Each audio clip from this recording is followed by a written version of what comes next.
হিজরতের পর থেকে যখনই বাতিল শক্তিরা চুক্তি ভঙ্গ করত বা সরাসরি ইসলাম অথবা মুসলমানদের বিরুদ্ধে অবস্থান করত, ঠিক তখনই আল্লাহর রাসূল দুটোর যে কোনো একটি কাজ করতেন। হয় তাদের বিরুদ্ধে সশস্ত্র অভিযান চালাতেন, নতুবা শহর বা দেশ থেকে অভিশপ্ত বাহিনীকে বিতাড়িত করে দিতেন। এই দুয়ের বাইরে কোনো কিছু তিনি করতেন না। বর্তমানে আমরা নিজেরা এতটা দুর্বল, এতটা ক্ষীণ যে উপযুক্ত দুটোর কোনোটি করতে সামর্থ্য রাখি না। বড় গলায় নবীর উম্মত বলে ঘোষণা দিলেও নবীর রেখে যাওয়া অধিকাংশ আদর্শ থেকে আজকে আমরা দূরে আছি। আদর্শ পালন করতে ব্যর্থ, সেন্ট্রালি নেতৃত্ব শূন্য, রাষ্ট্রীয় ক্ষমতার অভাব, ইমানি দুর্বলতার কারণে আমরা এখন পরগাছা হয়েছি, ছন্নছাড়া হয়েছি, পরাধীন হয়েছি। দু হাত পা বাঁধা অবস্থায় জীবন পার করছি। উপর্যুপরি আঘাত করতে থাকা বাতিলের বিরুদ্ধে লড়াই করার হিম্মত আমাদের নেই। জনপদ ছিন্ন ভিন্ন করে দেওয়া অশুভ শক্তির কাউকে বের করে দেওয়ারও ক্ষমতা নেই। নখ দন্তহীন সিংহ হয়ে বেঁচে আছি। ধরলাম সিংহের নখও নেই, দাঁতও নেই, তারপরও কি সেই আহত সিংহ গর্জে উঠবে না?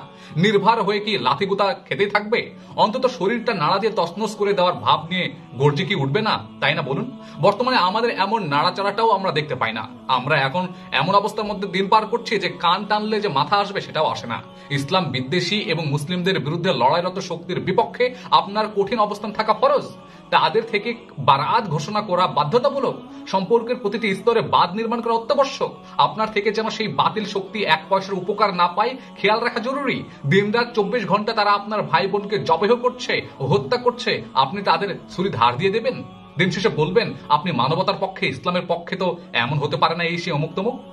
আপনি কি মুনাফিকি আচরণ করবেন এভাবেই? আপনার কর্তব্য হচ্ছে পাই টু পাই প্রতিশোধ নেওয়ার। আপনার কর্তব্য হচ্ছে ইসলামের পুঙ্খানুপুঙ্খ জিনিসগুলো মেনে চলার।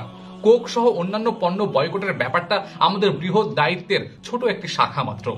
আমাদের থেকে ওরা আর্থিক উপকার পাচ্ছে এমন যে কোনো লেনদেন থেকে নিজেদেরকে গুটিয়ে নেওয়া আল ওয়ালা ওয়াল বারার অংশ।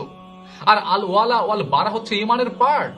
সুতরাং আমরা আমাদের ইমানের জায়গা থেকে পণ্য বয়কটের ডাক দিই বা বয়কট করি। হাত পা বাঁধা থাকলেও খুবাইব রাদিয়াল্লাহু আনহুর মতো হুঙ্কার দিয়ে বলি, ওহে কুত্তার দল, ওহে শুয়োরের দল, তোদের পকেটে আমাদের একটি পয়সাও যাবে না। তোদের সাথে এই শত্রুতা নিয়েই বাঁচতে চাই, মরতেও চাই এই শত্রুতা নিয়েই।